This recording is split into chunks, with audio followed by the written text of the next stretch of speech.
चलिए next article की तरफ चलते हैं। Utilising India movement under the diplomatic sun. तो यहाँ पर देखो उन्होंने ये बताया, अगर आज की बात देखें तो दिल्ली जो है वो एक जियोपॉलिटिकल हाई पर है। कैसे जियोपॉलिटिकल हाई पर? अभी हमने G20 foreign ministers meeting host की, है ना, मार्च 1 से 2 2023 के बीच में। G20 फाइनेंस मिनिस्टर होस्ट की फरवरी 22 से 25 के बीच में। क्वाड फॉरेन मिनिस्टर्स की मीटिंग होस्ट की मार्च 3 में। और नेशनल कैपिटल में देखा जाए तो बहुत सारे ग्लोबल लीडर, बहुत सारे थिंकर्स अटेंड कर रहे हैं मिनिस्ट्री ऑफ एक्सटर्नल अफेयर के सपोर्टेड रायसीना डायलॉग को, जो कि मार्च 2 से 4 हो रहा है। रायसीना डायलॉग इंपॉर्टेंट है, ठीक है। कुछ हफ्ते पहले ही इंडिया ने जो है voice of global south summit भी ऑर्गेनाइज कराया था जनवरी 12 से 13 में। तो दिल्ली एक क्या है, जियोपॉलिटिकल हाई पर है।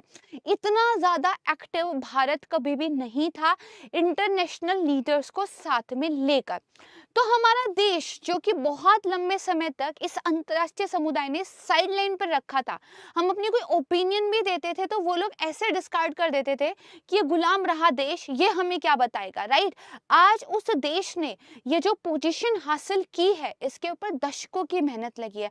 आज जो हम शार्क को लेकर जो है बेसिकली लीड कर रहे हैं, यहाँ तक कि शार्क ही नहीं पूरे ग्लोबल साउथ को लेकर हम जो लीड कर रहे हैं। G20 जो कि पूरे डेवलप्ड और डेवलपिंग कंट्रीज में से जो बेस्ट कंट्रीज हैं उनका एक ग्रुप है, राइट, जीडीपी वाइज या फिर पॉपुलेशन के वाइज, वो हम होस्ट कर रहे हैं। इसके अलावा देखो तो जो SCO है चाइना वाला, उसको भी लेकर हम काम कर रहे हैं, क्वाड पे काम कर रहे हैं, ठीक है। अभी हमने और बहुत सारे प्लेटफॉर्म पे मिलके काम करना शुरू किया है। देखो एक दिन में नहीं हुआ है, बट देखो कहीं ना कहीं जियोपॉलिटिक्स की ऐसी परिस्थितियां बनी कि आज भारत जो है लाइमलाइट में है। This is the light and this is the India.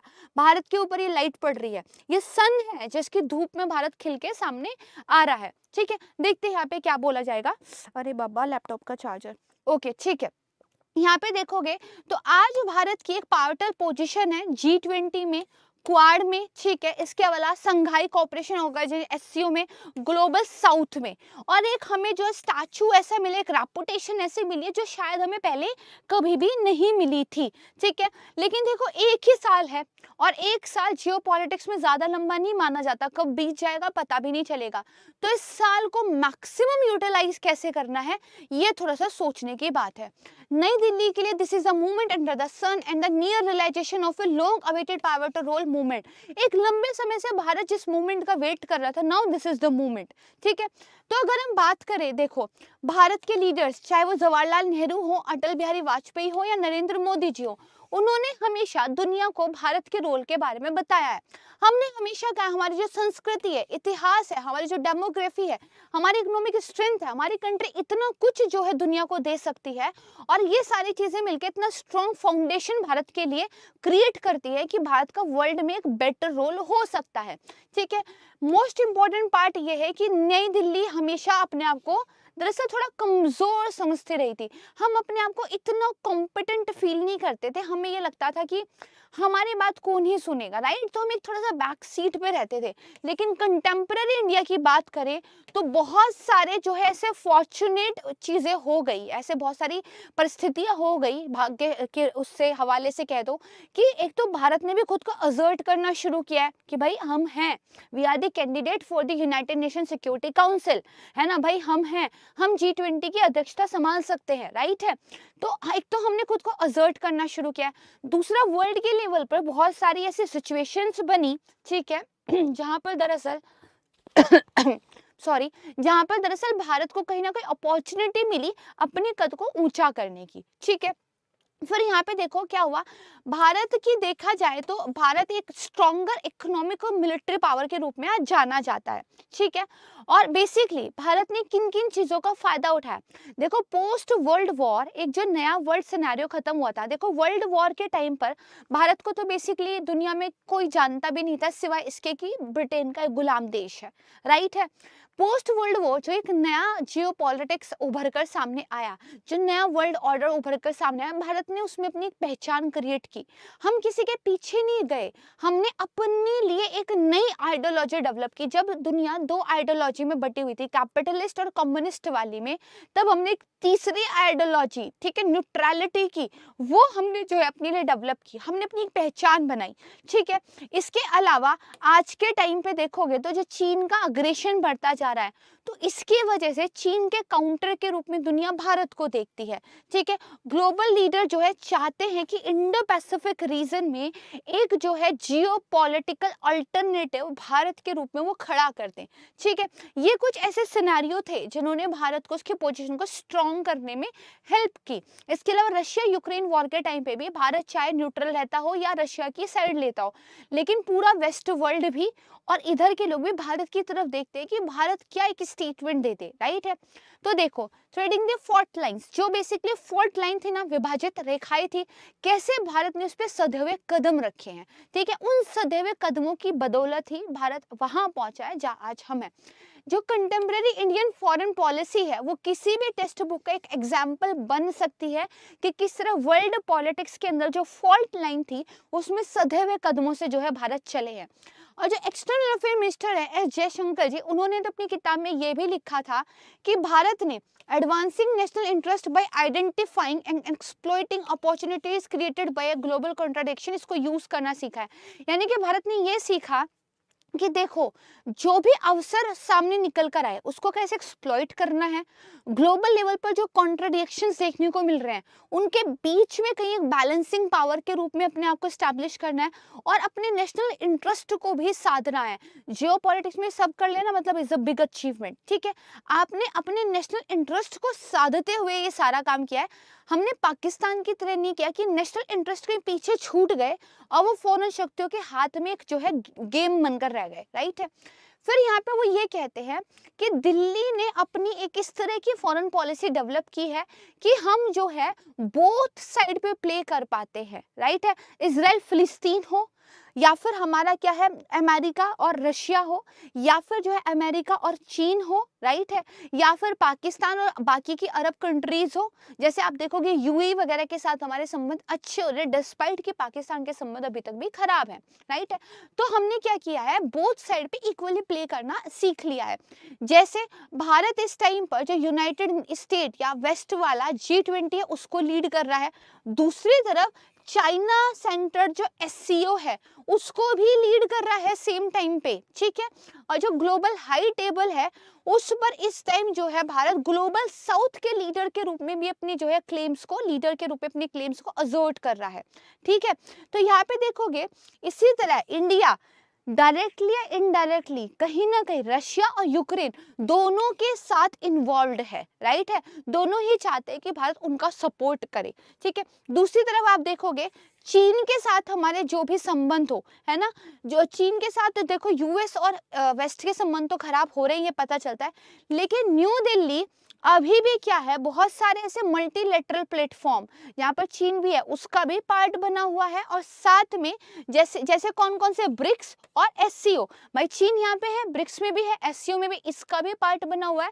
साथ में वो सारे बेसिकली आप कहोगे इंस्टीट्यूशंस या प्लेटफॉर्म जिन पे चीन पार्ट नहीं है वहां पर भी है। जैसे हमारा इंडो पैसिफिक रीजन के लिए एक प्लेटफॉर्म बना था, क्वाड की बात आप कर लो, राइट है। तो यहाँ पे भी जो है भारत है। तो अब भारत ने देखा जाए तो फॉरेन पॉलिसी पे तो एक एक्सपर्टीज हासिल कर ली है। Now what does India want, Bharat चाहता है क्या है। तो देखो भारत के ऑब्जेक्टिव को मतलब समझना इतना मुश्किल नहीं है। सबसे पहली बात, हाई टेबल पे एक सीट चाहिए। What is the high table, United Nation Security council में परमानेंट सीट चाहिए, this is the first thing. अब देखो भारत को ये भी पता है कि अब ये इतनी जल्दी तो होने वाला नहीं है, जिस तरीके से यूएनएससी डिसफंक्शनल भी चलते रहता है। तो जो फ्लेक्सिबल फोरम है जैसे कि G20, उसमें भारत किस तरीके से और ज्यादा बेहतर अपने आप को एक लीडर के रूप में स्थापित कर सकता है वो है। जैसे मोदी जी ने G20 की जो फॉरेन मिनिस्टर की मीटिंग हुई थी वहां पर यह कहा था कि ग्लोबल गवर्नेंस फेल हो रही है, यानी कि यूएनएससी हो या फिर बाकी के जो इंटरनेशनल लेवल के इंस्टीट्यूशंस हैं उनको लेकर एक हिंट तो मोदी सरकार ने दिया ही है कि ग्लोबल गवर्नेंस फेल हो रही है। और प्रिसाइजली उन्होंने अपना जो है पॉइंट यहाँ पर रखा है, ठीक है। उन्होंने बताया कैसे ग्लोबल करंट जो गवर्नेंस का स्ट्रक्चर है ना, वो कैसे मतलब ठीक नहीं जा रहा है। उन्होंने यहाँ तक कहा आज हम जो मीटिंग कर रहे हैं वो डीप ग्लोबल डिवीजन के टाइम पे कर रहे हैं, बहुत विभाजन दुनिया के अंदर हो चुके हैं, उस टाइम पे ये मीटिंग चल रही है और we have a responsibility to those not in this room. उन्होंने ये कहा भारत और हम सब पर उन सब लोगों की जिम्मेदारी है जो आज इस रूम में नहीं बैठे, इस मीटिंग में नहीं है। और इस तरीके से भारत ने कहीं ना कहीं ये भी कहा है कि जो ग्लोबल साउथ है, जो बाहर की तरफ है, उसके रिप्रेजेंटेटिव के रूप में जो है हम यहाँ पर है, ठीक है। देखो माना कि मीटिंग में कोई भी जॉइंट स्टेटमेंट नहीं निकल पाया तो बहुत सारे लोग इसको भारत की फेलियर के रूप में देख रहे हैं, ठीक है। भारत बहुत सारे लोग इसको फेलियर के रूप में देख रहे हैं कि G20 पे एक जॉइंट स्टेटमेंट नहीं आया। भाई वो कैसे आएगा? रशिया यूक्रेन इन्वेजन वाला जो मामला है उस पे हम उसको वॉर बोलना नहीं चाहते हैं, ये लोग वॉर से नीचे बात करने को तैयार नहीं है, तो ठीक है नहीं आया जॉइंट स्टेटमेंट, बट 2 लेवल पर इसको जो है सक्सेसफुल कही जा सकता है फॉरेन मिनिस्टर की मीटिंग्स को। पहला क्या हुआ था, देखो जो ये रशिया यूक्रेन के बीच में पूरा का पूरा इन्वेजन चल रहा है, पहली बार US secretary of state Antony Blinken और साथ में जो रशियन फॉरेन मिनिस्टर थे लावरोव, उन्होंने पहली बार मीटिंग की। और वो देखो पहली बार मीटिंग की, भारत की कहीं ना कहीं मध्यस्थता उसमें शामिल थी, है ना, ये हुआ। दूसरा ये क्यों सफल रहा है, आज के टाइम पे जहां वेस्ट और जो चीन और रशिया है वो साथ मिलके बैठने को तैयार नहीं है, इसके अलावा छोटे छोटे कंट्रीज भी दोनों पार्टीज में बटे हुए हैं, G20 के प्लेटफॉर्म पे उन सारी वॉरिंग कंट्रीज को एक साथ लेके आना ये अपने आप में एक सफलता है।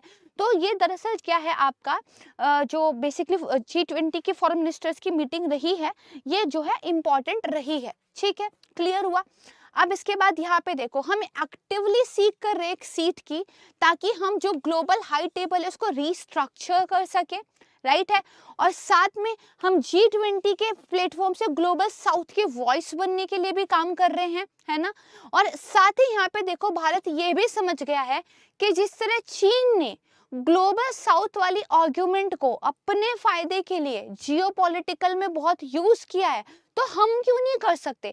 हम भी तो कह सकते हैं क्लाइमेट चेंज को लेकर ये वाला जो वर्ल्ड है ये ज्यादा जिम्मेदारी ले, क्योंकि ग्लोबल साउथ ने तो ना तो इंडस्ट्रियलाइजेशन फेस किया और ना ही उन बेचारों को उसका कोई फायदा मिला, जबकि वो नेगेटिव उसका इम्पैक्ट झेल रहे हैं।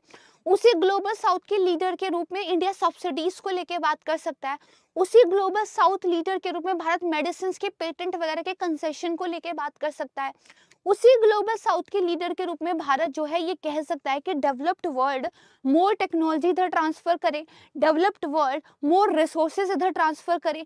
तो कहीं ना कहीं भारत ये कर कर जियोपॉलिटिक्स में अपनी एक भूमिका भी बढ़ा सकता है, और यहाँ की रिसोर्सेज यहाँ आएंगी तो भारत को भी फायदा मिलेगा।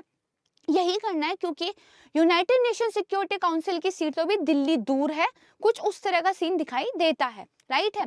तो यहाँ पे इसके अलावा ये याद रखना, खासकर जबकि यूएस और वेस्ट जो कि यूक्रेन की साइड से है और दूसरी तरफ रशिया, ठीक है, इनके बीच में जब तक ये कॉन्फ्लिक्ट रहेगा और भारत जब तक रशिया की तरफ झुका हुआ है, यूएनएससी में सीट तो भारत को नहीं मिलने वाली, क्योंकि वेस्टर्न कंट्रीज ऐसा होने नहीं देंगे। दूसरी तरफ से चीन तो है ही, तो अगर ये वाली दिल्ली दूर है तो बाकी की जो दिल्ली है उनका तो फायदा उठाया जाए, राइट है, उनका तो फायदा उठाया जाए। देखो भारत ने ये लेसन बहुत पहले समझ लिया था, fall in line and you will forgotten. आप जहाँ एक पैटर्न में एक जनरल तरीके से जो सब दुनिया कर रही है आप भी वही करोगे, बहुत जल्दी आप भुला दिए जाओगे, राइट है। हमने बेसिकली बहुत सारी चीजें सीखी, 2 चीजें भारत ने बहुत इंपॉर्टेंट सीखी, रीस्ट्रक्चर भी करना है और स्टेटस को भी मेंटेन करके रखना है। जो चीजें पुरानी पड़ चुकी है, जो भारत के लिहाज से काम की नहीं है, भारत वहाँ पे रीस्ट्रक्चरिंग करने की बात करता है। फॉर एग्जांपल यूनाइटेड नेशन की मेंबरशिप का एक्सपेंशन करो, लेकिन जहाँ पर भारत को लगता है कि अभी हमारे हित हैं वहाँ पे स्टेटस को मेंटेन करने की बात करता है। जैसे जब भी ये कहा जाए कि भारत अपने किसानों को सब्सिडी देना बंद कर दे, तो भारत कहेगा नहीं, we are a developing country, हमें सबका पेट भरना है, हमें MSP पे अनाज जो है खरीदना ही पड़ता है, हम इसको बंद नहीं कर सकते, right. Just simple example example देके समझा रही हूँ कि क्या मतलब होता है कि रीस्ट्रक्चरिंग और स्टेटस को मेंटेन करने का। जहाँ हमारे हित पूरे नहीं हो रहे अभी, वहाँ पे स्टेटस को मेंटेन करके चलो, और जहाँ पे हमें लगता है कि हमारे हित पूरे होंगे चेंज आने से, वहाँ पे रीस्ट्रक्चरिंग को बढ़ावा दो। ये भारत सीख चुका है, ठीक है, ये भारत जो है सीख चुका है। चैलेंज क्या है हमारे सामने? जिस तरह सन हमेशा नहीं रहता, एक टाइम पे अस्त हो ही जाता है, इसी तरह ये जो मूवमेंट है ना, ये मूवमेंट भी चला जाएगा। और फिर जब ये मूवमेंट आया भी है ना, ये भी कुछ इनहेरिट चैलेंज को लेकर यहाँ पर आया है, ठीक है। तो जो ये चेयरमैनशिप है G20 की और साथ में SCO की, ये साल खत्म हो जाएगी, और नई जो बीजिंग है वो नई दिल्ली को इतनी आसानी से उस ग्लोबल साउथ का लीडर बनने नहीं देगा। उनके पास पैसे है, वो पैसा फेंक तमाशा देख वाला काम करते हैं, राइट है। देखा ना श्रीलंका में वो क्या कर रहे हैं अभी। तो इसीलिए भारत के लिए यही साल बहुत ज्यादा क्रूशियल है। स्ट्रेंथन स्ट्रेटेजिक पार्टनरशिप, अपनी रणनीतिक जो है समझौतों को वो बढ़ावा दे। सीख जियोपॉलिटिकल कंसेंशन, जो छूट उसको मिलती है उन छूट को ले ले। Create structure that enhance India national security, कुछ इस तरह की चीजें बनाएं जिससे राष्ट्रीय सुरक्षा को बढ़ावा मिलता है। In geopolitics national glory is not necessary an enduring outcome, ठीक है। जरूरी नहीं है कि आपके राष्ट्र पे ग्लोरी आपको मिले एंड में, लेकिन राष्ट्र को मजबूत आप कर दो इंटरनेशनल लेवल पर, ये जरूरी है। ये साल आपको मौका देता है, ये आपको जो है यहाँ पर करना चाहिए, ठीक है, ठीक है, ठीक है। तो अब हम बात करते हैं इंडिया जर्मनी रिलेशनशिप्स की, राइट है। तो चलिए इस पे बात करते हैं। देखिए इंडिया की जो रिलेशनशिप है जर्मनी के साथ, एक्चुअली बाकी जो यूरोप की कंट्रीज हैं जैसे कि फ्रांस, कहीं ना कहीं उससे पीछे चलती है, राइट है, उससे कहीं ना कहीं पीछे चलती है। क्यों? इसके दो कारण है। पहला, हमने भी थोड़ा नेग्लेक्ट किया। दूसरा, जर्मनी का जो ज्यादा फोकस रहा है वो दरअसल चीन की तरफ रहा है, राइट है, वो क्या है, चीन की तरफ रहा है। तो अब लेकिन थोड़ा सा बदलाव देखने को मिल रहा है। क्यों? दो कारण हुए हैं। एक तो रशिया और यूक्रेन वाला जो पूरा का पूरा ये इशू चल रहा है, इसकी वजह से जर्मनी को अपने यहाँ पर सिक्योरिटी चैलेंजेस जो है फेस करने पड़े हैं, ठीक है। दूसरा, चीन भी इसी तरह का एग्रेशन दिखा रहा है, तो कल को जर्मनी को ये लगता है कि चीन भी इसी तरह मसल्स पावर रिफ्लेक्ट ना करे जैसे आज रशिया कर रहा है, तो चीन पर से अपनी थोड़ी सी डिपेंडेंसी हटाना चाहते हैं। इसके लिए वो भारत पर फोकस कर रहे हैं। तो अभी जो जर्मनी के चांसलर्स थे वो 2 दिन की विजिट पर आए थे भारत, ठीक है। और ये जो विजिट थी इस टाइम पे रशिया का जो यूक्रेन पे इन्वेजन था उसकी फर्स्ट एनिवर्सरी पे थी। माना जा रहा है ये बहुत बड़ा एक टर्निंग पॉइंट है, राइट है, ये क्या है, एक बहुत बड़ा टर्निंग पॉइंट है, राइट है। चलिए इसके बाद देखते हैं, यहाँ पे उन्होंने ये बताया गया है कि अभी देखो जर्मनी ने अपनी सिक्योरिटी पॉलिसी भी बदली है। जर्मनी ये कह रहा है कि हम अपने डिफेंस स्पेंडिंग जीडीपी के 2% तक ले जाएंगे, राइट है ना, जीडीपी के क्या है 2% तक लेकर जाएंगे। इसके अलावा आप देखोगे कि यहाँ पर जर्मनी के सामने 2 क्वेश्चन बहुत ज़्यादा अप्रोच कर रहे हैं। पहला क्वेश्चन तो ये है कि भाई हम जो बेसिकली रशिया पे इतना ज़्यादा डिपेंड है अपनी एनर्जी नीड्स के लिए, इसको हमें थोड़ा सा चेंज करने की ज़रूरत है। दूसरा, जर्मनी की कंपनीज बहुत ज़्यादा चीन के साथ जो है इंटरविंड है, इंटरविंड मतलब आपस में एकदम से मिली हुई है, तो उसको भी क्या है ठीक करने की यहाँ पर ज़रूरत है। ये 2 चीज़ें जर्मनी के सामने। दूसरा, जो इंडो पैसिफिक एरिया है, एशिया से जो पूरा का पूरा रूट के माध्यम से जो भी कार्गोस वगैरह जाते हैं, उसकी सेफ्टी के लिए Indo Pacific region open, free and fair होना चाहिए। इसके लिए चाइना के अग्रेशन को कम करने के लिए भारत को एक इम्पॉर्टेंट पार्टनर के रूप में भी जर्मनी देख रहा है। इन कुछ विजन्स को लेकर जो है जर्मनी यहाँ पर काम कर रहा है, ठीक है। चलो तो आगे देखते हैं क्या बोल रहा है। यहाँ पे उन्होंने ये कहा कि देखो अभी यूरोप के अंदर क्या हो रहा है, लाइक माइंडेड कंट्रीज के साथ, जो लोग एक जैसा सोचते हैं, उनके साथ पार्टनरशिप जो है आपस में देखने को मिल रही है। भारत को लेकर ये वाली अप्रोच चल रही है, क्योंकि भारत भी एक डेमोक्रेटिक कंट्री है, हम वैल्यूज को होल्ड करते हैं, तो यूरोपियन कंट्रीज की जो एक तरीके से विचारधारा है वो भारत के साथ जाती है। ये जो सिनेरियो है ये इंडिया जर्मनी कॉपरेशन में फायदा कर सकता है, ठीक है, ये जो है फायदा कर सकता है। और देखा जाए तो जर्मनी सरकार के कोलिशन ने 2021 में एक एग्रीमेंट किया था, और उस एग्रीमेंट में ये बेसिकली रेफर किया था कि भारत जो है हमारी फॉरेन पॉलिसी के टॉप प्रायोरिटी पर रहेगा। तो ये मतलब भारत की तरफ थोड़ा सा उनकी तरफ झुकाव देखने को मिलता है। अच्छा, उनके जो चांसलर अभी इंडिया में आए थे, इससे पहले उनके फॉरेन मिनिस्टर इंडिया में आए थे, तो एक प्लेटफॉर्म सेट हो चुका था। और इसके अलावा India Germany inter governmental basically consultation है ना, ये भारत और जर्मनी के बीच जो है होते रहता है। तो इसकी 6वीं जो है मीटिंग हुई थी और यहाँ पे हमने डिफेंस को लेकर, ट्रेड, क्लीन एनर्जी है ना, इसके अलावा माइग्रेशन, डिजिटल ट्रांसफॉर्मेशन और इंडो पैसिफिक को लेकर जो है बात की थी। ठीक है, यहाँ पे देखो जर्मनी का जो अपनी पुरानी एशिया पॉलिसी से डिपार्चर देखने को मिलता है ना, ये बेसिकली पहले चाइना की तरफ जो सेंटर था है ना, ये कैसे देखने को मिलता है। सबसे पहले उन्होंने जो वहाँ के चांसलर थे, जैसे उन्होंने ऑफिस संभाला 2021 में, वो जापान की विजिट पर गए। बाद में उन्होंने मिस्टर मोदी जी को जो 6th इंटर गवर्नमेंटल कंसल्टेशन था इसके अंदर इनवाइट किया था। ठीक है, और इसके अलावा अपनी इंडो पैसिफिक रीजन की ओवरऑल स्ट्रैटेजी के बारे में भी वो फिर से जो है बातचीत कर रहे हैं। ठीक है, तो ये वाली चीज़। इसके अलावा जर्मनी ये भी कह रहा है कि अब अपनी जो है इस रीजन के अंदर वो मिलिट्री डिप्लॉयमेंट को भी थोड़ा सा बढ़ाएगा। तो सैन्य अगर बेसिकली एंगेजमेंट को बढ़ाने की बात कर रहा है तो यहाँ पर सीधे सीधे पॉलिसी के अंदर एक चेंज देखने को मिलता है। साथ में आप देखोगे तो इंडिया और जर्मनी ने एक कॉपरेशन पर भी सहमति जताई है कि भारत और जर्मनी ट्रायंगुलर कॉपरेशन। इसका क्या मतलब है कि भारत और जर्मनी मिलकर क्या करेंगे, किसी तीसरे कंट्री के अंदर जो है कॉपरेशन करेंगे, कुछ प्रोजेक्ट्स वगैरह को बनाएंगे। डिफेंस में देखो काफ़ी काम हो रहा है। भारत चाहता है कि उसकी रशिया पे जो बेसिकली डिपेंडेंसी है डिफेंस को लेकर वो थोड़ी सी अलग हो, कम हो, हम डाइवर्सिफाई करें। उधर जर्मनी भी ये चाहता है कि बेसिकली क्या है कि हम थोड़े से अपने मिलिट्री टाइज जो है इंडिया के साथ बढ़ाएं। तो यहाँ पर देखो भारत के लिए एक अच्छा मौका आया है कि वो जर्मनी को एक इम्पॉर्टेंट डिफेंस पार्टनर के रूप में जो है बना सकते हैं। ठीक है, यहाँ पे जो बेसिकली मिलिट्री हार्डवेयर है, जो टेक्नोलॉजी का ट्रांसफ़र है, इसको लेकर जो है ऑलरेडी को डेवलपमेंट की बात चल रही है। एक डील भी हुई है 5.2 बिलियन की, जहाँ पर जर्मनी जो है इंडिया के साथ मिलकर 6 कन्वेंशनल सबमरीन बनाएगा। ठीक है, परंपरागत जो हमारी पनडुब्बियाँ होती हैं उनको जो है यहाँ पर भारत जर्मनी के साथ मिलकर बनाएगा। इसके अलावा पहली बार फ्रांस, इंडिया और जर्मनी की एक मिलिट्री एक्सरसाइज ड्रिल होगी जो कि 2024 में होगी, और ये फ्रांस, जर्मनी, इंडिया ये पहली बार देखने को मिल रहा है। ठीक है, तो हमें सीधे सीधे पता चल रहा है कि इंडो पैसिफिक के अंदर स्टेबिलिटी को मेंटेन रखने के लिए ठीक है जर्मनी काम कर रहा है। लेकिन जर्मनी चाइना के साथ बॉर्डर तो शेयर नहीं करता, हम शेयर करते हैं, हमारा बॉर्डर पे उनसे झगड़ा भी है, तो वो कहीं ना कहीं चीन से उतने दूर नहीं हो सकते जितनी हम उम्मीद करते हैं। इसके अलावा नवंबर 2022 में जब जर्मनी के चांसलर चीन गए थे तो ये साफ पता चल रहा था कि कैसे जर्मनी की जो इंडस्ट्रीज़ हैं वो चाइनीज़ मार्केट के साथ बहुत ज़्यादा इंटरविंड है। तो ये जो आपस में इतनी ज़्यादा मिली हुई है इसको डीकपल करना भी मुश्किल है। तो कहीं ना कहीं जर्मनी की डिपेंडेंसी चीन पे तो बनी रहेगी। ठीक है, बनी रहेगी।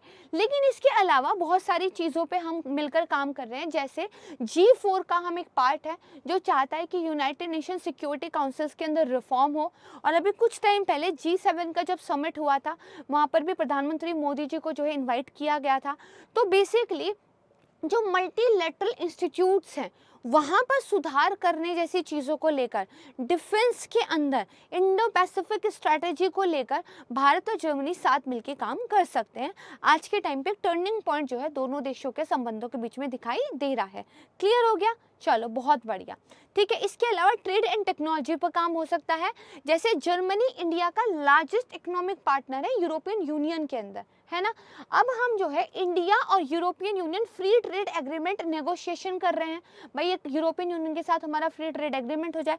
जर्मनी के चांसलर ने खुद कहा है कि मैं पर्सनली इन चीज़ों को देखूंगा। इसके अलावा मैंने भी हाइड्रोजन पढ़ाया, ग्रीन हाइड्रोजन के एरिया में भी दोनों देश चाहे कॉपरेशन कर सकते हैं।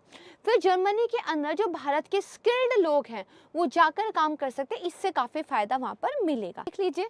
चलिए अब आते हैं अपने आज के बेहद इंटरेस्टिंग और बेहद इंपॉर्टेंट आर्टिकल पर, that is applying active non alignment for the Ukraine peace. दो वर्ड पर focus, first is active, second is non alignment.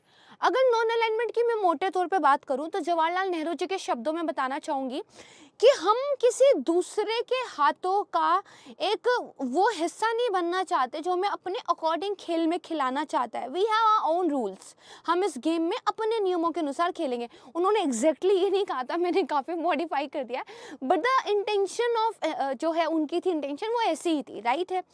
तो नॉन अलाइनमेंट को मोटे तौर पे देखा जाए तो निरपेक्षतावाद, मतलब हम किसी एक गुट की तरफ नहीं जाएंगे। इफ देयर आर 2 और 3 जो है अलग अलग ग्रुप्स बन गए हैं तो हम उनमें से किसी ग्रुप का पार्ट नहीं बनेंगे, हम अलग रहेंगे। और यहाँ पे अलग रहने की बात मतलब थोड़ा अलग थलग रहने की बात की गई थी। बड़े बड़े मुद्दों पर हम कुछ कहते नहीं थे, वैसे भी उस टाइम पे इंडिया की कोई सुनता भी नहीं थी इतना। तो गुट निरपेक्षता यहाँ पे कैसी थी, थोड़ी सी पैसिव टाइप की थी। पैसिव इन द सेंस कि हम अलग थलग रहेंगे, हम बड़े बड़े मैटर्स में बड़ी बड़ी चीज़ों में अपनी टांग नहीं अड़ाने वाले हैं, या हमारा उतना कोई बड़ा वो नहीं है पॉलिटिकल मुद्दों पर। अब इसके सामने एक वर्ड जुड़ गया है, दैट इज एक्टिव।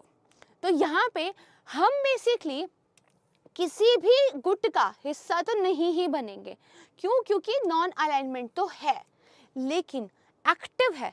अब हम हर मुद्दे पर अपनी बात भी रखेंगे, हमारे जो हित हैं उनको लेकर काम भी करेंगे, और अगर हितों की वजह से हमें 2 डिफरेंट ग्रुप्स के साथ पार्टनरशिप भी रखनी पड़ गई, हम वो भी रखेंगे। नॉन अलाइनमेंट में क्या था, ना हम रशिया की तरफ है ना हम यूएस की तरफ है। एक्टिव नॉन अलाइनमेंट में कहीं ना कहीं है, अगर यूएस से भी हमें फ़ायदा मिल रहा है तो हम उनके साथ कॉपरेशन करने को तैयार हैं, और अगर हमें दूसरी तरफ से भी फ़ायदा मिल रहा है तो हम उनके साथ भी कॉपरेशन करने को तैयार हैं।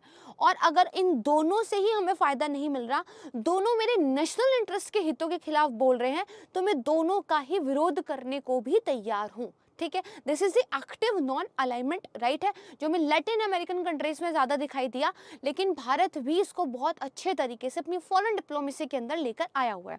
आइए समझते हैं, ठीक है, चलिए समझते हैं। अभी तक की क्लास समझ में आ रही है? यस और नो प्लीज कमेंट सेक्शन में बताइए मुझे, क्लास समझ में आ रही है? यस और नो। तो अभी देखो रिसेंटली क्या हुआ, जो हमारा नॉर्थ अटलांटिक ट्रीटी ऑर्गेनाइजेशन है, दैट इज नाटो, इनका एक सिक्योरिटी कॉन्फ्रेंस हुआ था। कहाँ पर हुआ था? म्यूनिच में। ठीक है, एक इन्होंने बेसिकली क्या है आप कह लो बैठक जो है की थी। उस बैठक में ये लोग बहुत ज़्यादा परेशान थे इस बात को लेकर कि हम जो G7 कंट्रीज़ हैं, हम जो यूक्रेन में ये रशिया का इन्वेजन चल रहा है, इसको लेकर जो ग्लोबल साउथ यानी कि जो हमारा बेसिकली दक्षिण वाला जो कह देते हैं एक विश्व है, उसको साथ नहीं लेकर आ पा रहे। वाई? ऐसा क्यों है? तो आप देखोगे बहुत ही कम कंट्रीज ऐसी हैं एशिया में, अफ्रीका में और लैटिन अमेरिका में, जो दरअसल G7 कंट्रीज के द्वारा रशिया पर जो पॉलिटिकल और इकोनॉमिक सैंक्शंस लगाए गए हैं उनको सपोर्ट करती है। देखो 2 बातें हैं। जब यूनाइटेड नेशन के अंदर ये रेजोल्यूशन आया कि रशिया यूक्रेन वॉर को ख़त्म करिए, पीस एस्टैब्लिश करना चाहिए, 141 समथिंग कंट्रीज़ ने उसके पक्ष में मतदान किया। यानी कि विश्व ये तो चाहता है कि युद्ध ना हो, लेकिन जब ये G7 कंट्रीज़, ये जो कि यूरोप और बेसिकली यूएस आपस में मिलकर इन्होंने एक बनाया हुआ है कि हम डेवलप्ड कंट्रीज़ का एक ग्रुप है, जब ये कहती हैं कि रशिया का बहिष्कार कर दो, रशिया को कमज़ोर करना है, हर हालत में यूक्रेन को जिताना है, यूक्रेन को वेपन्स की सप्लाई करनी है, तो ये जो सारे विश्व की कंट्रीज है they are not agree with G7। और G7 की अब ये समस्या है कि आखिर क्या ऐसा हो गया कि ये कंट्रीज हमारे इतना कहने के बावजूद रशिया का बहिष्कार करने में या रशिया के जो खिलाफ इकोनॉमिकल और पॉलिटिकल सैंक्शंस लगाए हैं उनके खिलाफ हमारे साथ नहीं आ रहे। ये क्वेश्चन है, हम इसका आंसर ढूंढेंगे कि क्या हुआ है दुनिया को। और अब देखा जाए तो इस कॉन्फ्रेंस में ये साफ साफ दिखाई दिया कि इनकी एक इनएबिलिटी है कि जो रेस्ट ऑफ द वर्ल्ड है उसको इकट्ठा करके अकेले रशिया के खिलाफ एक वैश्विक युद्ध जो है शुरू करने में असफल हो रहे हैं। ये अकेले रशिया के खिलाफ वैश्विक युद्ध नहीं कर रहे हैं। ठीक है, अरे पूछा था क्लास समझ में आ रही है कि नहीं, कुछ लोगों ने आंसर किया, बाकी लोगों को ना तो क्लास समझ में आ रही है और क्लास समझ में भी आ रही है, like they don't have any answer. Non alignment movement पकड़ लिया आप सब लोगों ने, आप यस और नो किसी की तरफ नहीं है। इतना सीरियस नहीं लेना इस आर्टिकल को, मतलब यहाँ पे तो ओपिनियन दे दो ना, समझ में आ रही है तो यस, नहीं आ रही है तो नो, 2 वर्ड टाइप करने हैं, कर दीजिए। मतलब इतना नॉन अलाइनमेंट सीख लिया आप लोगों ने, बताइए। चलिए अब देखो यहाँ पे हुआ क्या, हुआ ये था बेसिकली कि ये जो बेसिकली यूक्रेन के अंदर जो वहाँ के बेसिकली प्रेसिडेंट हैं, उन्होंने क्या कहा, जितने भी अफ्रीकन लीडर्स थे उनको क्या कहा, भाई एक टेली कॉन्फ्रेंस करते हैं, एक फ़ोन कॉल रखते हैं और जितने भी अफ्रीकन लीडर्स हैं भाई सब मुझसे बात कीजिए। अजीब सी सिचुएशन हो गई, क्यों हो गई, देखो 55 कंट्रीज में से सिर्फ 4 कंट्री ऐसी थी जिन्होंने यूक्रेन के प्रेसिडेंट के साथ उस टेली कॉन्फ्रेंस में पार्टिसिपेट लिया। इतना उनको बुरा लगा कि वहाँ के बेसिकली एक जो बेसिकली मिनिस्टर थे यूक्रेन के, उन्होंने ये तक कह दिया कि अपनी सो कॉल्ड न्यूट्रलिटी आप छोड़ दीजिए, right side of the history पे आ जाइए।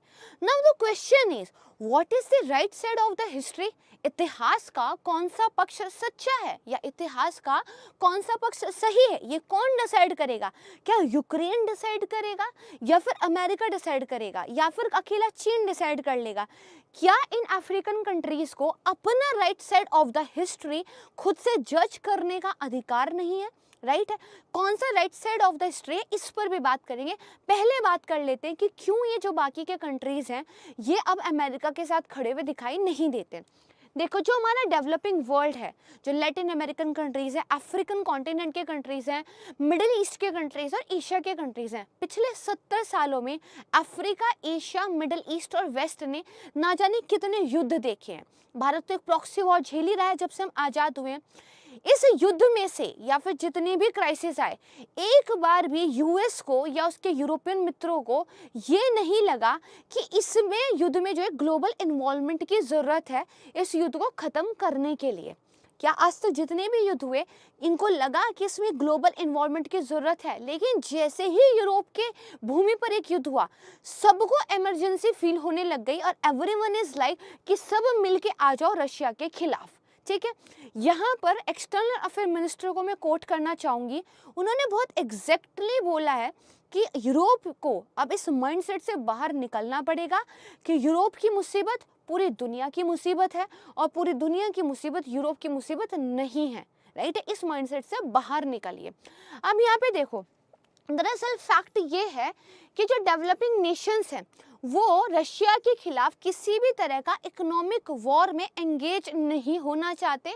इसको डाइजेस्ट करने की ज़रूरत आ चुकी है जो वो लोग नहीं कर पा रहे हैं।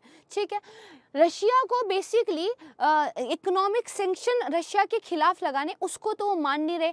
यूक्रेन को वेपन और एम्युनिशन देंगे, राइट, जो कि अभी अमेरिका और जर्मनी चाह रहे थे लैटिन अमेरिकन कंट्रीज को फोर्स करके करवाना, वो तो वो बिल्कुल नहीं करने वाले। ठीक है, तो अब बात आती है कि जो right side of the history के लिए कॉल हो रही है, तो what is the right side of the history?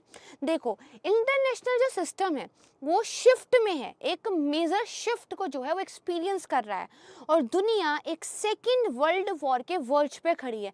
अब ये सेकेंड वर्ल्ड वॉर किसके बीच में होगा? America and China. ठीक है, लास्ट थिंग जो डेवलपिंग नेशंस को करनी चाहिए वो किसी एक की साइड लेनी चाहिए, क्योंकि देखो जैसे रशिया और यूएस के युद्ध से यूएस को ही बेनिफिट हुआ होगा, बाकी किसी को तो कुछ हुआ नहीं, वैसे ही ये विश्व युद्ध से भी इन दोनों कंट्रीज को फ़ायदा नुकसान होगा, बाकी को इसमें क्यों जानने की ज़रूरत है। यहाँ पे जवाहरलाल नेहरू जी को कोट करते हैं जब उन्होंने कहा था कि हमें प्लेइंग थिंग ऑफ अदर्स बनने की ज़रूरत नहीं है, प्ले थिंग्स ऑफ अदर बनने की ज़रूरत नहीं है। और यहीं से शुरुआत हुई एक्टिव नॉन अलाइनमेंट मूवमेंट की। ठीक है, कंट्रीज ने समझ लिया कि इन के चक्कर में पड़ने की ज़रूरत नहीं है। एक्टिव नॉन अलाइनमेंट मूवमेंट का अगर ओरिजिनेशन माना जाए तो बहुत पुराना नहीं है, 2019 से माना जाता है। लैटिन अमेरिकन कंट्रीज ने इसको नॉन अलाइनमेंट मूवमेंट की लेगेसी से ही उठाया है, किताब के वही पन्ने लिए हैं, लेकिन उस पर लिखा अपने कंटेक्स्ट के हिसाब से।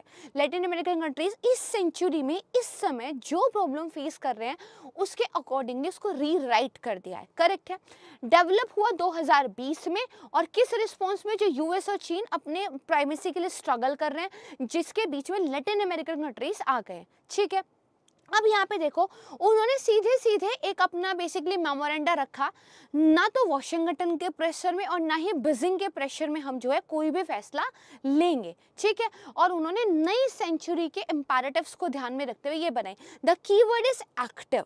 राइट, ये बहुत ही ज़्यादा इंपॉर्टेंट है, द कीवर्ड इज एक्टिव। ठीक है,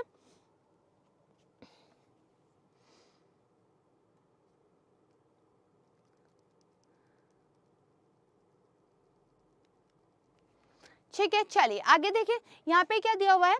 अब बेसिकली क्या बता हुआ है कि ये एक ऐसी अप्रोच है जिसको हमें अपनी प्रैक्टिस में अप्लाई करना है, ठीक है। और यहाँ पे देखो उन्होंने क्या कहा कि जो basically countries active non alignment को बेसिकली प्रैक्टिकली इम्प्लाई कर रहे हैं अपनी फॉरेन डिप्लोमेसी में, वो कैसे कर रहे हैं। देखो बहुत सुंदर एग्जाम्पल बच्चों, इसको लिख सकते हो।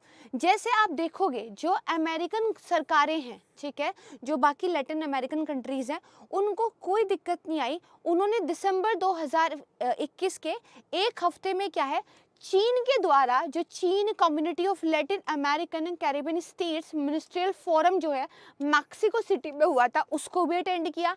अगले ही हफ्ते यूएस के द्वारा एक डेमोक्रेसी समिट हुआ था, उसको भी अटेंड किया।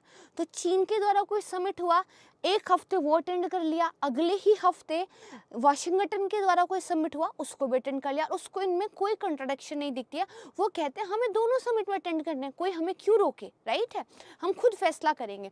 तो यहाँ पे बेसिकली क्या कहा गया है कि ये जो पॉलिसी है ना, active non alignment, cold war के बाद की ये सबसे स्ट्रॉन्ग फॉरेन पॉलिसी मानी जा रही है।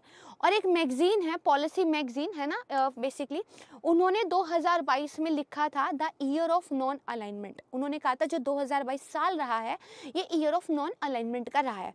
अब बात करते हैं भारत के कंटेक्स्ट में, तो इंडियाज डिफिकल्ट बैलेंसिंग एक्ट, ठीक है। देखो भारत बेसिकली क्या कह रहा है, यहाँ पे भारत ये कह रहा है कि हमें की रोल प्ले करेंगे। ये जो बेसिकली नॉन अलाइनमेंट मूवमेंट फिलहाल चल रहा है, भारत एक्टिव वाले में बिलीव करता है, हम पैसिव में बिलीव नहीं करते। और देखा जाए तो ये जो वॉर चल रहा है इसमें भारत का जो अब तक रोल रहा है वो एक्टिव नॉन अलाइनमेंट का ही रहा है। जब जब यूनाइटेड नेशन में रशिया के खिलाफ कोई रेजोल्यूशन आया हमने अब्सटेन किया, लेकिन जब G20 के लास्ट शिखर सम्मेलन में मोदी जी ने ये कहा this is not the era of war, तो वो यहाँ भी ठीक थे, राइट है। तो हम एक एक्टिव नॉन अलाइनमेंट पे ऑलरेडी काम कर रहे हैं। फिर यहाँ पे ये देखो बताया गया है कि जो बेसिकली रिएक्शन है ग्लोबल साउथ का, जितनी भी ग्लोबल साउथ की कंट्रीज है उनका जो रिएक्शन है यूक्रेन वॉर को लेकर, वो ये साफ बताता है कि जो एक्टिव नॉन अलाइनमेंट है ये सिर्फ लैटिन अमेरिका तक सीमित नहीं है। ग्लोबल साउथ के सारे कंट्रीज या फिर जो डेवलपिंग कंट्रीज है वो सारे के सारे कहीं ना कहीं इसको परस्यू कर रहे हैं। जैसे भारत को देखो, भारत क्वाड का भी हिस्सा है, क्वाड्रिलेटरल सिक्योरिटी डायलॉग का, लेकिन इसके अलावा आप देखोगे कि भारत जो है यूक्रेन युद्ध को लेकर रशिया के पूरे सपोर्ट में भी खड़ा हुआ है, ठीक है। और आप देखोगे तो भारत SCO में, जो कि चाइना केंद्रित एक इंस्टीट्यूशन है, प्लेटफॉर्म है, वहां पे भी पार्ट है, और चाइना के विरोध में जो क्वाड बना है वहां पे भी एक पार्ट है, राइट है।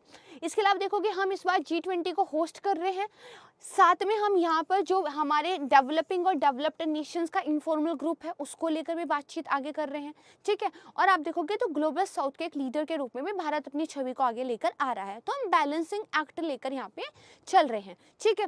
फिर यहाँ पे ये बताया गया है कि देखो अभी कुछ अमेरिकन कंट्रीज थी, उन्होंने यूनाइटेड नेशन में रशिया को क्रिटिसाइज करने के लिए जो रेजोल्यूशन लाया था उसका विरोध किया था, अब्सटेन कर गए थे वो भी, तो वो भी तो अपनी एक अलग फॉरेन पॉलिसी परस्यू कर रहे हैं। इसी तरह अगर अफ्रीका कॉन्टिनेंट की बात की जाए तो सबसे अच्छी इकोनॉमी वहाँ किसकी है, साउथ अफ्रीका की। साउथ अफ्रीका कंट्री को अफ्रीकन कॉन्टिनेंट के लीडर के रूप में देखा जाता है। देखा जाए तो उन्होंने भी क्या किया है, जो रशिया यूक्रेन वॉर की एनिवर्सरी हुई थी इसी टाइम पे रशिया के साथ एक एक्सरसाइज की है, और उन्होंने G7 कंट्रीज को बता दिया कि अब आपके दबने से हम दबने वाले नहीं हैं।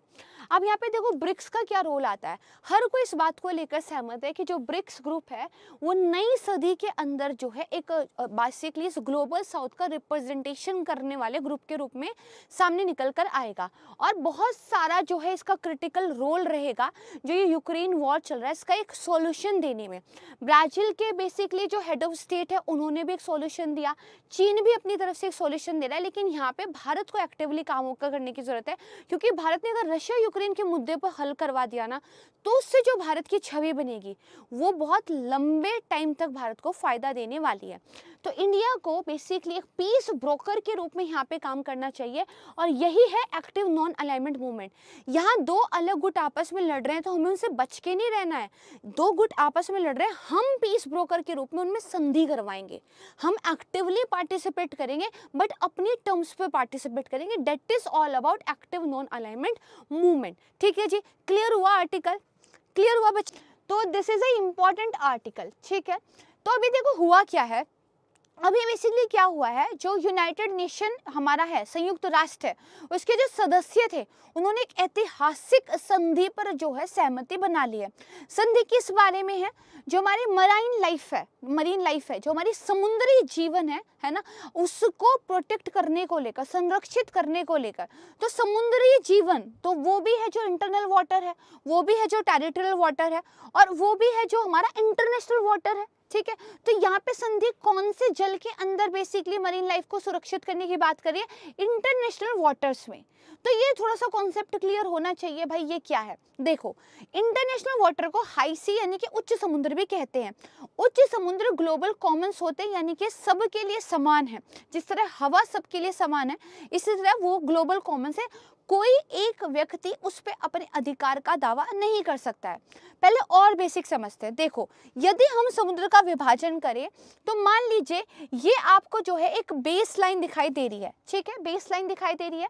इस बेस लाइन से अगर आप 12 नॉटिकल मील तक जाओगे, देखो इस बेस लाइन के इधर भी थोड़ा बहुत पानी होता है, तो ये जो थोड़ा बहुत पानी इधर होगा ये आपका इंटरनल वाटर हो जाता है, आंतरिक जल है आपका, पूरा का पूरा अधिकार आपका ही है।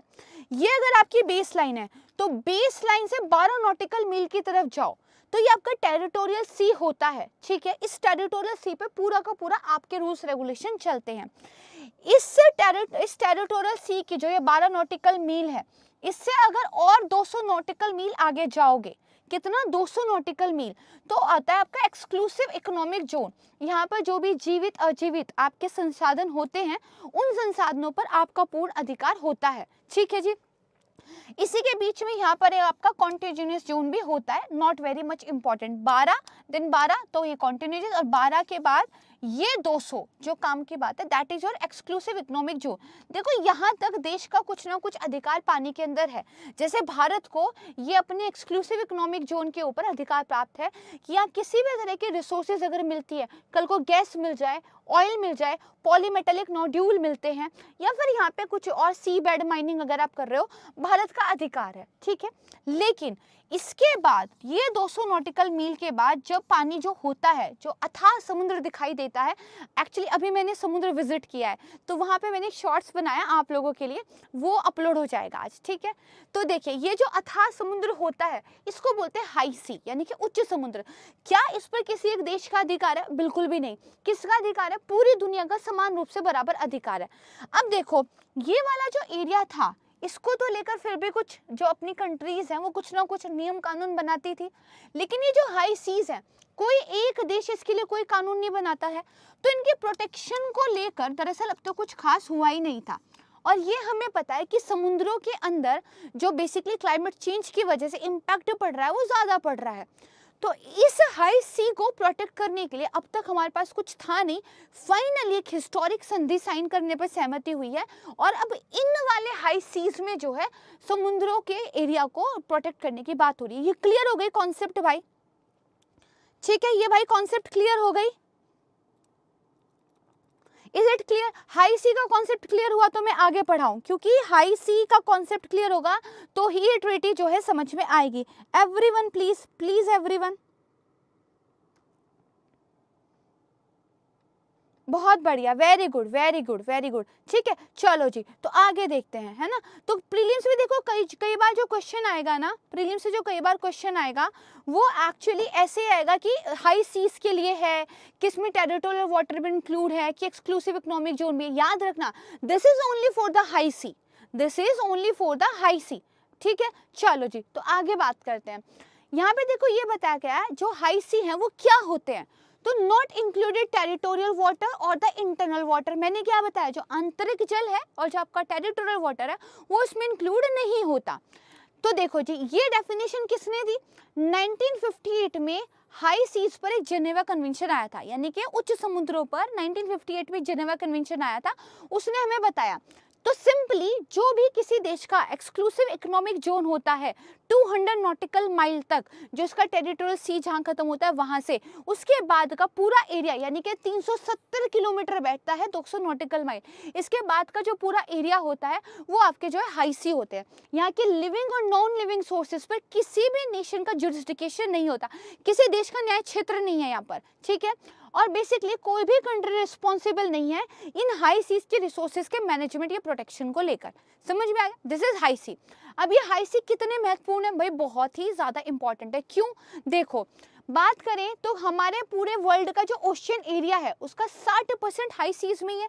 देखो ना, सिर्फ इतना सा एरिया आता है नेशंस के अंदर अंदर, बाकी तो सारे जो हमारे विशाल समुद्र हैं वो तो हाई सीज है। तो टोटल समुद्री एरिया का 60% हमारे हाई सी हैं। ठीक है, अगर हम बात करें अर्थ के सरफेस की, तो करीब अर्थ के सरफेस का तो हाफ कवर करते हैं, और बेसिकली समुद्री जीवन का हब है ये।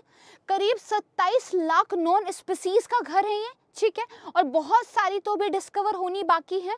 ठीक है, ह्यूमन लाइफ के लिए, ह्यूमन के सर्वाइव के लिए ये फंडामेंटल है, राइट है। क्योंकि आप देखो, जो बेसिकली क्लाइमेट चेंज हो रहा है उस क्लाइमेट चेंज को रेगुलेट करने में, मिटिगेट करने में, यानी कि जो हमारा जलवायु परिवर्तन हो रहा है उसको कम करने में समुद्र हमें हेल्प करते हैं। कैसे हेल्प करते हैं? जो भी कार्बन डाइऑक्साइड एमिशन हो रहा है उसको ये अब्जॉर्ब कर लेते हैं। दूसरा, जो भी हीट हो रही है बाहर गर्मी की, उस हीट को भी अब्जॉर्ब कर लेते हैं। तो क्लाइमेट चेंज को मिटिगेट करने में समुद्र हमें हेल्प करते हैं। ठीक है, इसके अलावा क्या करते हैं भाई? हमें रिसोर्सेज और सर्विसेज कितनी ज़्यादा देते हैं? Sea food, raw material, genetic और medicinal resources, air purification, climate का रेगुलेशन, एस्थेटिक्स यहाँ पे है, साइंटिफिक और कल्चरल सर्विसेज देते हैं। तो जो हमारी international union for conservation of nature है, IUCN है, वो हमें बताती है कि ये सब कुछ समुद्र हमारे लिए करते हैं, और भी बहुत कुछ करते हैं। अब देखो, समुद्र जो हीट अब्जॉर्ब कर रहे हैं पर्यावरण से, उन पर एक और फिनोमिना का इफेक्ट पड़ता है, डेट इज अल्नीनो। अल्नीनो और जाके ज़्यादा पानी को जो है गर्म कर देती है।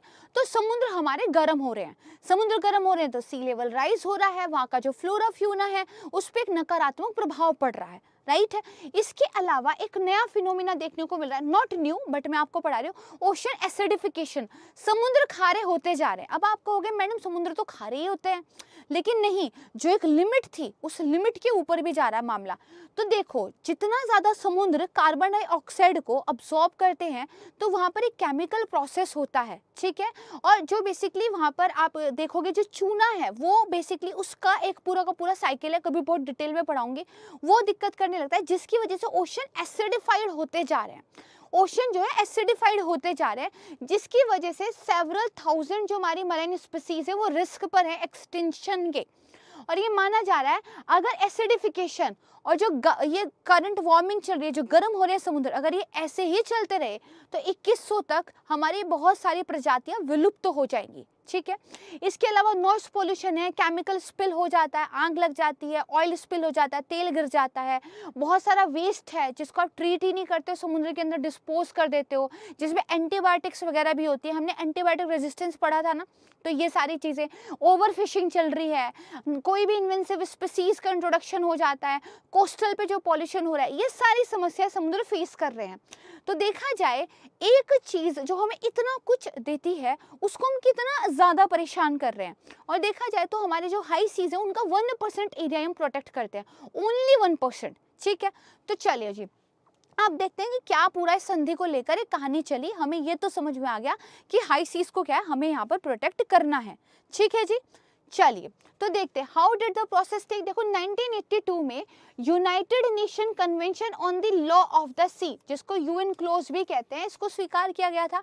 कितनी बार बता चुकी हूँ कि यूएन क्लोज इंपॉर्टेंट है, बहुत ही बार। ठीक है, इसको यूएन क्लोज को पढ़ लेना, बहुत न्यूज़ में है। इसी के अंदर क्या है, रूल्स बनाए गए थे कि किस तरह समुद्र और उसके संसाधनों को रेगुलेट किया जाएगा, लेकिन कोई लीगल फ्रेमवर्क नहीं था।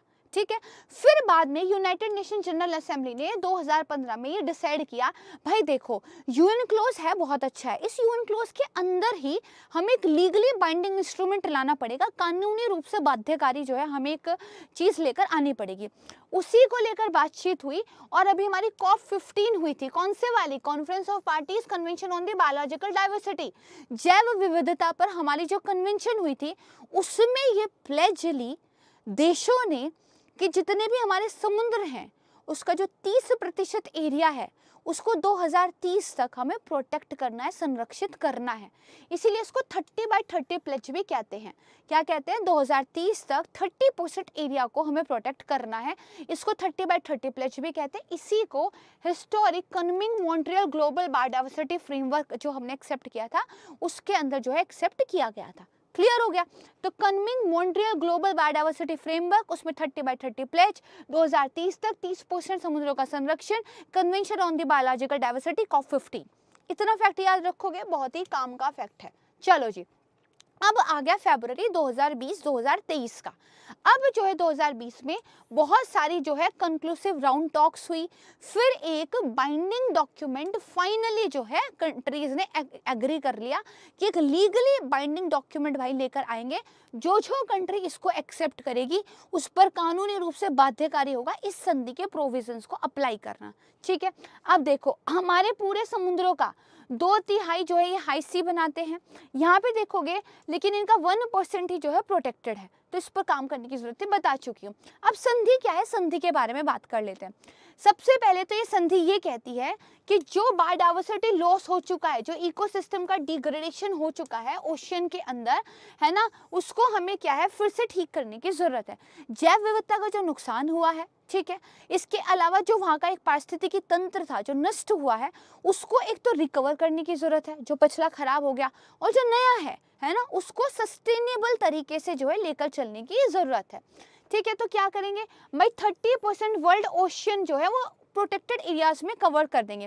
What is protected area? संरक्षित क्षेत्र क्या होता है? जमीन पर जो नेशनल पार्क है, वाइल्ड लाइफ सेंचुरी है, टाइगर रिजर्व्स है, वो आपके प्रोटेक्टेड एरिया है। किसी पर्टिकुलर ज्योग्राफिकल एरिया को, ठीक है, संरक्षित कर देना रूल्स रेगुलेशन के द्वारा, और उसमें केवल उन्हीं एक्टिविटीज को अलाउ करना जो उसके बेसिकली प्रोटेक्शन वाले ऑब्जेक्टिव के साथ जाती हो, है ना। सिर्फ कुछ सीमित गतिविधियों को आप अलाउ करते हो ताकि वहां पे कुछ नेगेटिव इम्पैक्ट ना पड़े, उसको प्रोटेक्टेड एरिया कह देते हो, राइट है। समुद्रों के अंदर भी सेम कॉन्सेप्ट लेकर हमें आनी है। ठीक है, की फीचर्स की बात कर लेते हैं। यहाँ पे ये बताया गया है कि देखो, जो डेवलपिंग कंट्रीज हैं भाई, उनको अभी रिसोर्सेज की जरूरत है। तो जो डेवलपिंग कंट्रीज हैं, अगर वो ओशियन से अपने लिए काम की रिसोर्सेज निकालेंगी, खासकर जो जेनेटिक रिसोर्सेज होती हैं, तो भाई उसको कौन रेगुलेट करेगा? तो माना गया भाई डेवलपिंग कंट्रीज को भी जरूरत तो है, तो कहा गया एक access and benefit sharing committee बनाएंगे। एक कमेटी बना देंगे जो रूल्स रेगुलेशन बनाएगी, उसके हिसाब से एक्सेस कर लेना। ठीक है, फिर कहा गया जितने भी रिसोर्सेज, जितने भी जेनेटिक रिसोर्सेज आप समुद्र से निकालोगे, उनका पीसफुल पर्पस के लिए यूज होना चाहिए। कल को ऐसा ना हो कुछ ऐसा मिल गया जिससे आप कोई वायरस बना के फैला दो, पीसफुल पर्पस के लिए। फिर यहाँ पे ये बोला गया सारे राज्यों को ह्यूमैनिटी के इंटरेस्ट में काम करना होगा, मानवीय भलाई के लिए काम करना होगा। फिर क्या कहा गया, बेसिकली यहाँ पे इम्पैक्ट असेसमेंट देखना पड़ेगा। भाई कोई भी प्रोजेक्ट, किसी भी चीज़ का यहाँ के इन्वायरमेंट पे क्या इम्पैक्ट पड़ रहा है, उसका असेसमेंट करना पड़ेगा। स्क्रीनिंग, ठीक है, आपको सर्वे वगैरह देखने पड़ेंगे, और फिर प्रिवेंशन देखनी पड़ेगी कि क्या चीज़ नहीं करनी चाहिए, वही जनरल सी बात है। फिर देखो, कुछ इंडिजीनियस पीपल होते हैं, है ना, उन लोगों के द्वारा जो है समुद्री संसाधनों का प्रयोग किया जाता है। तो यदि कोई और उन समुद्री संसाधनों का प्रयोग करेगा तो इन इंडिजीनियस पीपल लोगों की बातचीत को जो है ध्यान से सुना जाएगा, समझा जाएगा, इनके राइट्स जो है मेंटेन रहेंगे। ठीक है, और आपका जो एरिया है उसके बियॉन्ड एरिया में जाके जो भी जेनेटिक रिसोर्सेज हैं उन पर कोई एक कंट्री अपना दावा पेश नहीं कर सकती। ठीक है, फिर भाई क्लियरिंग हाउस मैकेनिज्म होगा जिसमें रिसर्चर, ज्योग्राफिकल एरिया, है ना, स्पॉन्सर्स वगैरह के नेम सब होंगे, और डिटेल आएगी देख लेंगे। फिर फंडिंग का भी प्रोविजन रखा गया है, ये इंपॉर्टेंट है कि भाई इसमें ये कहा गया है समुद्रों को जो प्रोटेक्ट करना है, तो जो डेवलप्ड कंट्रीज हैं वो डेवलपिंग कंट्रीज को पैसा भी देंगी, और कॉन्फ्रेंस ऑफ जो पार्टीज है वो इस ट्रीटी की जो है पूरी की पूरी किस तरीके से इसको लागू किया जा रहा है उसको देखेगी। ये फंडिंग वाला जो उन्होंने प्रोविजन कर दिया, पिछले वाले फंडिंग के काम तो इनसे अभी तक हुए नहीं है, नया कर दिया, तो लेट्स सी कि किस तरीके से पैसा आएगा। अभी जस्ट मोटी मोटी बातें संधि में बताई गई है। दूसरा याद करना, अभी तक ये संधि लागू नहीं हुई है क्योंकि जो स्टेट्स हैं उन्होंने इसको रेक्टिफाई नहीं किया है। देखो, एक होता है संधि पर स्वीकार कर लेना, हाँ भाई संधि बना लो, पेपर पे लिख लो, कर लेंगे, बाद में स्टेट्स को उनको रेक्टिफाई करना होता है, अपने यहाँ की बेसिकली कानूनों के अनुसार उसको फिर लागू भी करवाना। लेक्चर, सबसे पहला लेक्चर वही Why are migrants in small boats a heated issue in the United Kingdom? देखो यूनाइटेड किंगडम में अगर देखा जाए तो 2015-16 के टाइम से जो माइग्रेशन का मुद्दा है वो बहुत ज़्यादा गर्म है वहाँ के राजनीतिक गलियारों में, वहाँ की पॉलिटिक्स के लिए एक्चुअली एक बहुत इंपॉर्टेंट मुद्दा है। देखो अगर बात की जाए ओवरऑल जो यूरोप है उनकी हमेशा से क्या है, बहुत लिबरल एक उदारवादी नीति रही है कि अगर बाहर की कंट्रीज से कोई लोग परेशान होकर आना चाहते हैं तो हम उनको वेलकम करेंगे, हमारे यहाँ आ सकते हैं। लेकिन जैसे जैसे क्लाइमेट चेंज हुआ, सिविल वॉर्स हुए, ठीक है, अगर आप देखोगे तो जो वर्क अपॉर्चुनिटीज़ हैं, एजुकेशन अपॉर्चुनिटीज़ है, अच्छा जीवन जीने की चाह है, इन्होंने लोगों को ज़्यादा से ज़्यादा क्या है माइग्रेशन की तरफ मूव किया है। ठीक है, तो हाल फिलहाल के दिनों में अगर यूरोप में आप देखोगे तो जो माइग्रेशन का फ्लो था वो काफ़ी बढ़ा और ये मुद्दा जो है यूरोप में बढ़ता चला गया क्योंकि सवाल उठने लगे कि जो लोग माइग्रेट करके यहाँ पे आ रहे हैं वो यहाँ की मिट्टी पर, यहाँ के रिसोर्सेज पर, यहाँ की जॉब पर, यहाँ की सरकार के बजट पर ये बोझ बन रहे हैं, राइट है। और लोकल लोगों के अंदर ये गुस्सा एक फूटने लगा कि बाहर के लोग माइग्रेट करके यहाँ आते हैं एक अच्छे जीवन की तलाश में, वो हमारी अपॉर्चुनिटीज़ को ख़त्म कर रहे हैं धीरे धीरे, राइट है। इसकी वजह से यूरोप में खासकर अगर हम बात करें ब्रिटेन की तो यहाँ पर जो है माइग्रेशन का मुद्दा एक पॉलिटिक्स का मुद्दा बन गया था, राइट है। अब देखो अगर हम बात करें मैप की, मैप एक्चुअली ऐड करने का टाइम नहीं मिला, फ्रांस एक तरफ है, दूसरी तरफ आपका यूनाइटेड किंगडम है, बीच में पानी है, राइट है। तो वो जो रास्ता है पानी वाला उसको इंग्लिश चैनल बोलते हैं। तो दरअसल यूरोप में क्या हो रहा है, फ्रांस तक लोग पहुंच जाते हैं किसी तरीके से और फ्रांस से फिर इंग्लिश चैनल के माध्यम से वो यूनाइटेड किंगडम में जो है प्रवेश करते हैं। और क्योंकि वो जो इंग्लिश चैनल है वो क्या है, पानी है, वाटर बॉडी है, तो लोग छोटी छोटे बोट्स के अंदर बैठ के फ्रांस का एंड से है जो है यूनाइटेड किंगडम में उन स्मॉल बोट्स के सारे जाते हैं। वहाँ पर ये मुद्दा उठ रहा था कि इन स्मॉल बोट माइग्रेशन को अब रोकने की ज़रूरत है। तो बहुत पहले से अलग अलग सरकारें प्रयास कर रही थी। फाइनली अब जो यहाँ के प्राइम मिनिस्टर है शौनक जी, ठीक है, सुनक जी जो भी उनको बोला जाता है, वो एक क्या है यहाँ पर बेसिकली लॉ लेकर आए हैं। ठीक है, लॉ जो लेकर आए हैं वो है इलीगल माइग्रेशन बिल। अब ये बिल है ना, अभी एक्ट बना नहीं है।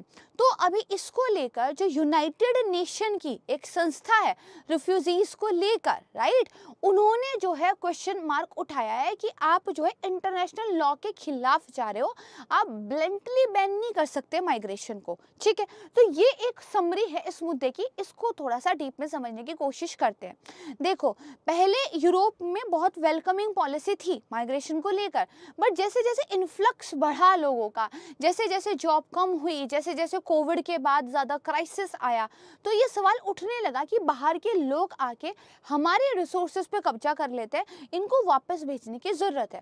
तो जब लोगों में ये डिमांड उठने लगती है तो सरकार को उसके अकॉर्डिंग काम करना पड़ता है।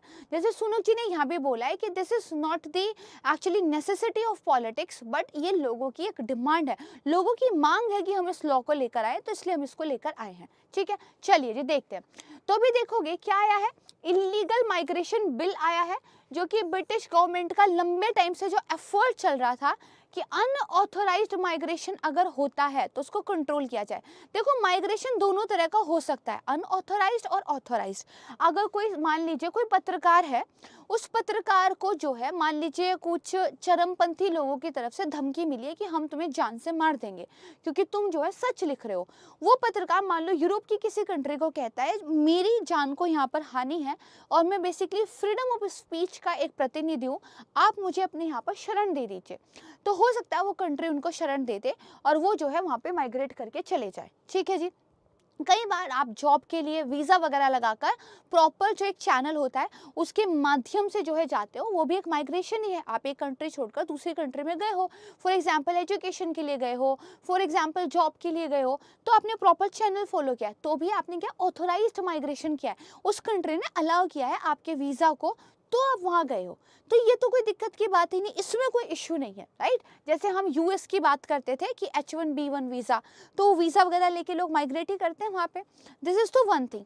जो पहला एग्जाम्पल दिया पत्रकार वाला, वो एक शरण वाला मामला आ जाता है, असलम वाला, कि मुझे शरण दे दीजिए, वो भी कंट्री की आप मर्जी से गए हो। एक दूसरे तरह का माइग्रेशन होता है, दैट इज़ अनऑथोराइज्ड माइग्रेशन। कुछ लोग इसलिए प्रवास करते हैं, माइग्रेशन मतलब प्रवास, कुछ लोग इसलिए प्रवास करते हैं क्योंकि शायद उनको अपनी कंट्री में जो है कोई सिविल वॉर फेस करना पड़ रहा है या फिर नेचुरल डिजास्टर कोई आ गया है, मतलब एक तरीके से उन लोगों को लग रहा है कि अपनी कंट्री में सर्वाइव करना मुश्किल है, तो हम यूरोप के बेटर लाइफ स्टाइल की तरफ चलते हैं।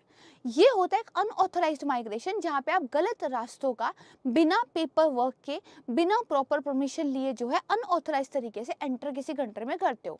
इस अनऑथराइज माइग्रेशन को कंट्रोल करने की बात जो है यहाँ पे हो रही है। तो भाई ये न्यू प्रॉब्लम है क्या?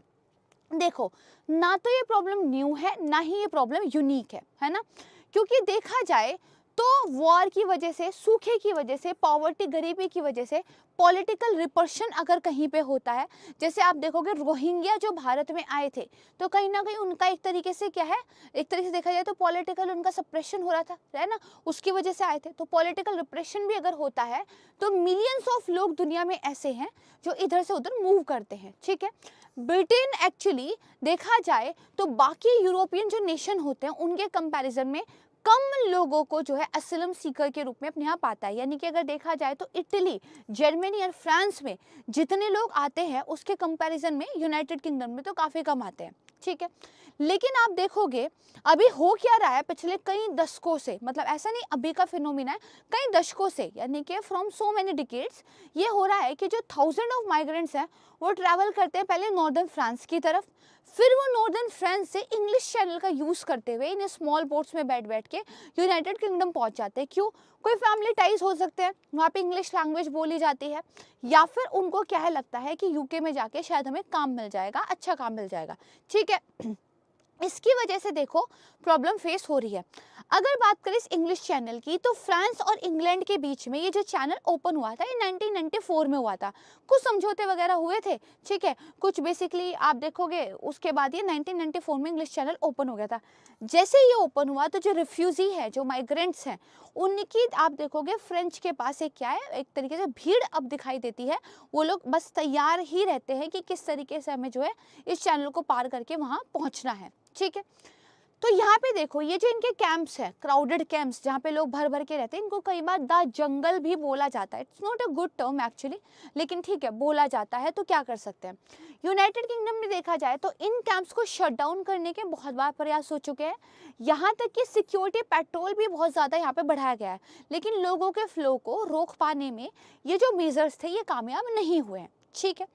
अब भाई देखो, why are people now crossing by boat, अब लोग क्यों है नाव के जरिए माइग्रेट कर रहे हैं। तो आप देखोगे जब कोविड आया तो जो रेलवे, एयर और शिप ट्रैवल था वो होल्ट हो गया था, तो लोगों को कहीं ना कहीं दूसरे तरीके ढूंढने थे, है ना। उन्हीं तरीकों में से एक तरीका क्या निकल गया, छोटी सी बोट लो और जरा यहाँ से यहाँ चल पड़ो, ठीक है। तो ये है। इसके अलावा आप देखोगे तो 2018 में ब्रिटेन में केवल 300 लोग जो है इस तरीके से पहुंचे थे, सिर्फ 300 पीपल ऐसे थे 2018 में जो बोट के जरिए ब्रिटेन में पहुंचे थे। कोविड आया, बाकी रास्ते बंद हुए, दूसरे रास्तों के बारे में लोगों ने पता निकालना शुरू किया, तो आप देखोगे 2020 में 8,500 लोग, 2021 में 28,000 लोग और 2022 में 45,000 लोग जो हैं ब्रिटेन के अंदर इन बोट्स के जरिए पहुंचे। सोचो 45,000 लोग एक साल में आपके यहाँ पहुंच जाए बोट्स के जरिए इलीगल माइग्रेंट के रूप में, तो कंट्री के लिए चिंता की बात तो है, राइट है। बहुत बढ़िया, बहुत बढ़िया, यस यस सिट, बिल्कुल ठीक कह रहे हो आप।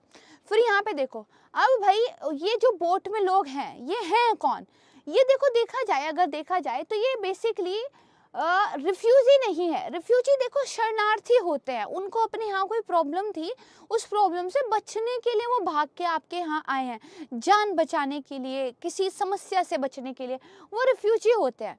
लेकिन यहाँ पे जो ये लोग बोट से जा रहे हैं ना, ये रिफ्यूजी नहीं, ये माइग्रेंट है, ये अपनी इच्छा से इकोनॉमिक, आर्थिक कारणों की वजह से प्रवास कर रहे हैं। ये शरणार्थी नहीं, इनको शरण नहीं चाहिए, ये तो प्रवास कर रहे हैं, इनको यहाँ रहने से ज़्यादा अच्छा आप क्या रहना लग रहा है, तो दीज आर इकोनॉमिक माइग्रेंट। तो यहाँ से कॉन्सेप्ट क्लियर हुई, क्या कॉन्सेप्ट क्लियर हुई कि माइग्रेंट और रिफ्यूजी में भी फर्क होता है। जिसको अपनी जान बचानी है, जो कोई प्रोसिक्यूशन फेस कर रहा है, कोई धमकी मिल रही है, खाने की कमी हो गई है, भूखमरी फैल गई है, कोई सिविल वॉर चल रहा है, उसकी वजह से अगर कोई शरण मांगने के लिए आया है, वो आपका क्या है, रेफ्यूजी है, शरणार्थी है। लेकिन किसी को better work opportunity, better education या कुछ इस तरह की चीज़ें कि वो एक जगह से दूसरी जगह प्रवास करता है, वो आपका माइग्रेंट होता है। One concept is clear. चलो जी, तो ब्रिटेन में जो अधिकतर लोग जा रहे हैं वो जा रहे हैं इकोनॉमिक माइग्रेंट, ठीक है। अच्छा, यहाँ पे देखोगे तो लास्ट ईयर में अल्बेनिया है ना, जो कि एक यूरोपियन कंट्री है, वहाँ से काफ़ी लोग जा रहे हैं। जबकि अल्बेनिया को यूनाइटेड किंगडम के द्वारा एक सेफ कंट्री समझा जाता है। Safe country in the sense, अगर किसी कंट्री को सेफ समझा गया है, मतलब वहाँ पे ऐसी कोई प्रॉब्लम नहीं है कि आपके जीवन पे कोई प्रॉब्लम आ रही है, तो वहाँ के लोगों को शरण देने का कोई मतलब नहीं है, क्योंकि आप सेफ कंट्री से आ रहे हो। जबकि यूनाइटेड किंगडम में पिछले साल देखा जाए तो इसी अल्बेनिया, जिसको सेफ कंट्री मानते हैं, यहाँ से लोगों की भरमार देखी गई है। अगर और जगह की बात करें तो वो है अफगानिस्तान, ईरान, इराक, सीरिया। ये भी कुछ ऐसी कंट्रीज है जहां से लोग जो है आ रहे हैं, ठीक है। ये जो अफगानिस्तान, ईरान, इराक, सीरिया से आ रहे हैं, इसमें से तो काफ़ी लोगों के एप्लीकेशन को प्रोसेस भी किया गया और ज़्यादातर लोगों को उन्होंने अपने यहाँ एसिलम भी ग्रांट दे दिया, उनको शरण दे भी दी है, ठीक है। लेकिन अब यूनाइटेड किंगडम सरकार ने किस तरीके से रिस्पॉन्ड किया है, तो देखो, जो कंजर्वेटिव पार्टी थी, जब वो 2010 में पावर में थी, तब वो बेसिकली बहुत सारे मेजर्स लेके आए थे कि जो चैनल के माध्यम से क्रॉसिंग हो रही है इसको रोकेंगे, ठीक है। इसके लिए उन्होंने बीचेस पर पेट्रोलिंग भी बढ़ाना शुरू कर दिया था, है ना। फ्रांस के साथ उन्होंने डील की थी, फ्रांस के साथ उन्होंने इंटेलिजेंस शेयर करने की भी बात की थी, भाई आप बताओ आपके यहाँ क्या हाल चाल है, हमारे यहाँ क्या हाल चाल है। लेकिन इसका इम्पैक्ट जो है बहुत लिमिटेड हुआ था, ठीक है। इम्पैक्ट क्या है, काफ़ी लिमिटेड हुआ था, राइट है। उसके बाद यहाँ पे देखो, अब यूक्रेन ने एक डील जो है अनाउंस की थी पिछले साल रवांडा के साथ कि भाई जो भी माइग्रेंट हमारे यहाँ बोट से आएंगे हम उनको आपके यहाँ भेज देंगे, ठीक है, हम उनको आपके यहाँ भेज देंगे। अब ये जो पॉलिसी है उनकी, इस पॉलिसी को जो ह्यूमन राइट ग्रुप्स हैं उन्होंने काफ़ी क्या है, बेसिकली कंडेम किया था, क्रिटिसाइज किया था, ठीक है। और हालांकि रवांडा में भी तो कोई भेजा नहीं गया है, लेकिन देखा जाए तो ये जो पॉलिसी है कि अगर हमारे यहाँ आप आए, या तो हम आपको आपकी कंट्री में भेजेंगे, अगर आपकी कंट्री नहीं ले रही हम किसी थर्ड कंट्री में भेज देंगे।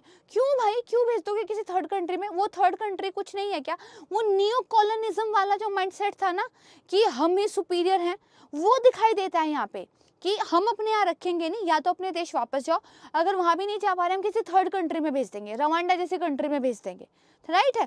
तो ये एक प्रॉब्लम है। दूसरा आप देखोगे 2022 में एक आया था नेशनलिटी एंड बॉर्डर्स एक्ट, ठीक है। ये बेसिकली जो लोग बेसिकली असलम सीख करते थे ब्रिटेन से, है ना, तो उनको क्या है बेसिकली बार करता था, रोकता था, अगर उन्होंने क्या है बेसिकली किसी सेफ कंट्री से वो आ रहे हैं, यानी कि कोई सेफ कंट्री है उससे कोई आकर कहता है जो मुझे शरण दे दीजिए, तो जो नेशनलिटी एंड बॉर्डर्स एक्ट था ये कहता था जी आप आए हो सुरक्षित देश से, आपको शरण की कोई जरूरत नहीं, हम आपको कोई असलम नहीं देंगे, ठीक है। ये हुआ। इसके अलावा देखोगे यहाँ पर जो दो कंट्री, एक तो रवांडा और दूसरी अल्बेनिया, ठीक है, इनके साथ उन्होंने एक समझौता कर लिया था कि भैया अपने जो डिपोर्टी है वापस लो, ठीक है, वापस लो अपने डिपोर्टी। अब जाके ये जो इलीगल माइग्रेशन बिल आया है, ये अब तक का सबसे मुश्किल जो है वो लेकर आए हैं कानून, ठीक है। इसमें ये कहा गया है कोई भी व्यक्ति, ठीक है, चाहे वो इकोनॉमिक कारणों की वजह से आ रहा है या उसको एक्चुअली में शरण चाहिए, इसमें कोई भेदभाव नहीं होगा। कोई भी व्यक्ति अगर इलीगल तरीके से अनऑथराइज्ड रास्तों से आ रहा है तो उसको डिटेन किया जाएगा, डिपोर्ट किया जाएगा, या तो उनके होमलैंड में या फिर किसी सेफ थर्ड कंट्री में, हम अपने यहाँ नहीं रखेंगे, किसी और के यहाँ भेज देंगे, राइट। ये तो वही बात हो गई कि मेरे यहाँ मेहमान आए हैं, मुझे मुश्किल हो रही है अपने पड़ोसियों के यहाँ भेज दूँ, है ना, कि आप संभालो जी। तो ये उन्होंने यहाँ पे बोला है, ठीक है। चलो जी, अब यहाँ पे देखोगे तो जो यूनाइटेड नेशन रिफ्यूजी एजेंसी है ना, उन्होंने ये कहा है कि आपने तो भैया पूरा का पूरा स्लम बैन लगा दिया है, किसी को शरण चाहिए होगी तो आप वो दोगे नहीं। ये क्लियरली ब्रीच है जो यूनाइटेड नेशन रिफ्यूजी कन्वेंशन था, ये जो संधि है, ठीक है, शरणार्थियों को लेकर, इस संधि की आप अवहेलना करते हो, राइट है। तो देखो ब्रिटेन ने एक्सेप्ट किया है कि हमारे कुछ ह्यूमन राइट कमिटमेंट है और उन कमिटमेंट के खिलाफ हम काम कर रहे हैं, बट उन्होंने कहा हमारी तो ज़रूरत है जी, हम तो करेंगे, ठीक है, हमें नहीं कोई रोक सकता। फिर यहाँ पे उन्होंने ये कहा कि देखो फिलहाल ब्रिटिश गवर्नमेंट ये कह रही है जी हमारा जो सिस्टम है वो इन स्मॉल बोल्ट अराइवल की वजह से ओवरवेल्म हो गया है, हम हो गए हैं परेशान, तो हमें ये रोकना पड़ेगा। अब देखो, ये बेसिकली जो इमिग्रेशन को कंट्रोल करने वाला मुद्दा था, ये सबसे ज़्यादा हाईलाइट हुआ 2016 के टाइम पे जो वोट हुई थी, और वो भी यूरोपियन यूनियन से जब बाहर निकल की बात हो रही थी ना, कि भाई ब्रिटेन से अलग होना है, ब्रेग्जिट करना है। तो यहाँ पे बेसिकली क्या था, जो लोग ये चाहते थे यूरोप से अलग हो जाए ब्रिटेन, उनका एक बहुत बड़ा पक्ष ये था, यूरोप के रिफ्यूजियों को लेने वाले जो लॉज हैं वो बहुत लिबरल हैं, भाई वो तो सबको ले लेते हैं, हमें ये नहीं करना, तो हम जो है यूरोपियन यूनियन से अलग होके अपने नए लॉज बनाएंगे। उस टाइम पे मुद्दा सबसे ज़्यादा हाईलाइट हुआ था, है ना। लेकिन देखो, उसके बाद से इमिग्रेशन बढ़ा ही है, कम नहीं हुआ, भले ही आप उससे अलग हो गए हो। और खासकर जून 2022 में तो 5 लाख लोगों ने जो है बेसिकली, आप देखा जाए तो वहाँ पे माइग्रेशन के लिए वो गए हैं, ठीक है। इसके अलावा लास्ट ईयर में बहुत ज़्यादा रिकॉर्ड नंबर ऑफ रिफ्यूजी जो है यूनाइटेड किंगडम ने लिए भी थे। क्यों? क्योंकि भैया यूक्रेन में युद्ध चल रहा है, तो 1,60,000 लोग उन्होंने जो है यूक्रेन से, और 1,50,000 लोग जो है उन्होंने हांगकांग से जो आए थे, उनको शरण दी भी है। लेकिन वो कह रहे हैं अब हमारा जी बस हो गया है।